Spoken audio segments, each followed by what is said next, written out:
কাজ করতে করতে এই মেয়েটার কি এমন হয়ে গেল যে একে সঙ্গে সঙ্গে হসপিটাল নিয়ে যেতে হলো। আসলে ব্যাপারটা কি হয়েছিল না হয়েছিল সব পুরোটাই বলবো, ভিডিওটা শুরু থেকে শেষ পর্যন্ত দেখতে থাকো।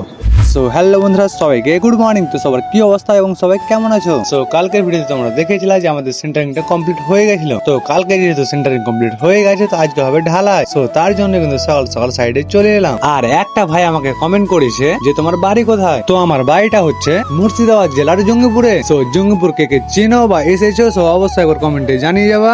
আর ওইদিকে সব আমাদের উপরে কাজগুলো কিন্তু কমপ্লিট হয়ে গেছিল, আর বাকি ছিল শুধু এই নিচের খুঁটিগুলো। সো এই যে তোমরা দেখতে পেলা ভাইপু কিন্তু খুঁটিগুলো টাইট দিচ্ছিল, আর এখনো কিন্তু কিছু খুঁটি লাগবে। সো তার জন্য কিন্তু হেড মিস্ত্রি আমাকে বললো চলো খুঁটিগুলো নিয়ে আসি। তো হেড মিস্ত্রি যেহেতু বলেছে তো যেতে তো হবে। সো হেড মিস্ত্রি বলার সঙ্গে সঙ্গে আমি আর হেড মিস্ত্রি বেরিয়ে পড়লাম কুম্ভ আনার জন্য। আর আমাদের কন্ট্রাক্টর দেখতে যতটা কালো ততটা আমাদের কন্ট্রাক্টরের মনটাও ভালো। মানে প্রায় 1.5 মাস ধরে যে কাজ করছি তো একটা দিনও কিন্তু একটা উঁচু গলায় কথা বলেনি। আর একটা কন্ট্রাক্টরের এত সুন্দর ব্যবহার হতে পারে আমি ভাবতেই পারিনি, আর এর আগে এরকম কোনো কন্ট্রাক্টর দেখিও নি। দেন ফাইনালি আমরা চলে আসলাম আমাদের লোকেশনে, মানে কুম্ভুর দোকানে। বাট দোকানে এসে দেখি দোকান বন্ধ। তো তাহলে কি এত দূর আসায় আমাদের ফালতু হলো?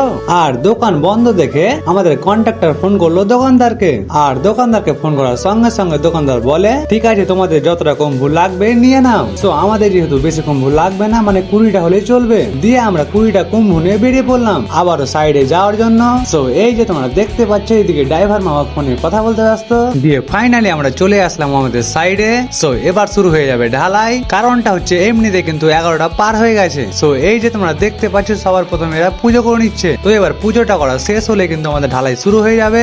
আর তোমাদেরকে ভিডিও শুরুতেই বলেছিলাম যে কাজ করতে করতে এই মেয়েটার কি এমন হয়ে গেল যে একে সঙ্গে সঙ্গে হসপিটাল নিয়ে যেতে হলো। তো আসলে ব্যাপারটা হচ্ছে যে ঢালাইটা জাস্ট শুরু হয়েছিল, আর ওই টাইমে মেয়েটা মশলাটা নিয়ে যাচ্ছিল। আর মশলাটা নিয়ে যাওয়ার সময় মেয়েটার পা ঢুকে যায় রডে, আর যেমনই রডে পাটা ঢোকা তেমনই কিন্তু মেয়েটা পড়ে যায়। আর রডে পড়ার সঙ্গে সঙ্গে মেয়েটার পা কিন্তু একদম পুরো ফিরে গেছে, মানে দেখা যাচ্ছে না এরকম ব্যাপার। তো তার জন্য কিন্তু তোমাদেরকে দেখালাম না। আর এখন মেয়েটা আছে হসপিটালে। তো সবাই একবার মেয়েটার জন্য দোয়া করবেন যেন মেয়েটা তাড়াতাড়ি সুস্থ হয়ে যায়। তো আজকের মতো ভিডিওটা এখানে শেষ করলাম। সো ভিডিওটি কেমন লেগেছে না লেগেছে সবার কমেন্টে জানিয়ে যাও। আর ভিডিওটি ভালো লাগলে সবাই শেয়ার করে দিও। দেখা হচ্ছে নেক্সট ব্লগে। So tata bye bye.